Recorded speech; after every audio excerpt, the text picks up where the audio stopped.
Welcome back to DIY Golf Car Garage. Today we're working on the Yamaha G29. I've got some questions on how do I adjust my governor.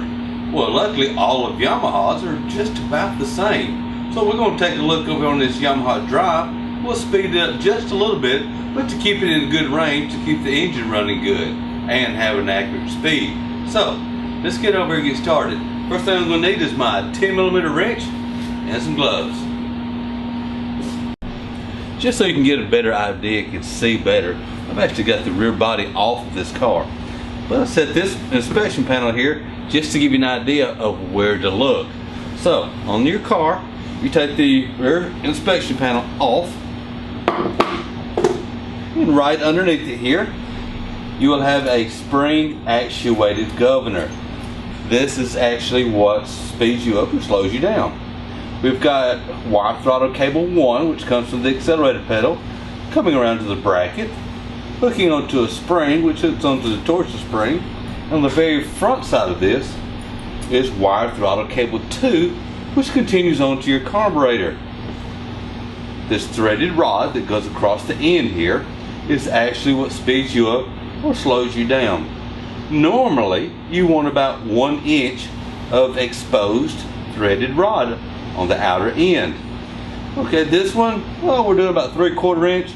So what I want to do is take my 10mm wrench, I'm going to put it on here, tighten the nut to expose more threaded rod. The more exposed threaded rod, the faster the car will go.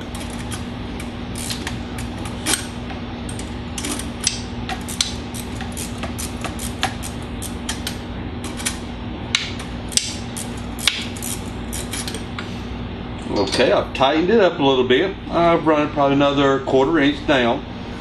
Now I'll take it out and just test drive it. Make sure it's at a good speed that I want it to be.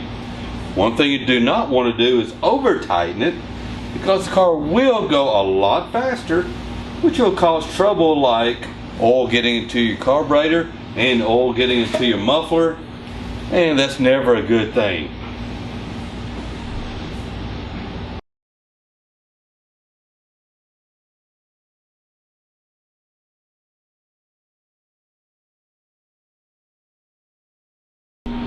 Well, I hope today's episode on adjusting a governor on a Yamaha golf car really helped. Just always remember, when adjusting the speed, you can adjust the speed to get you a little bit more, but always remember 2 things. 1, we don't want to tear up the engine, but most importantly, we don't want to hurt ourselves or anyone that might get on the golf car.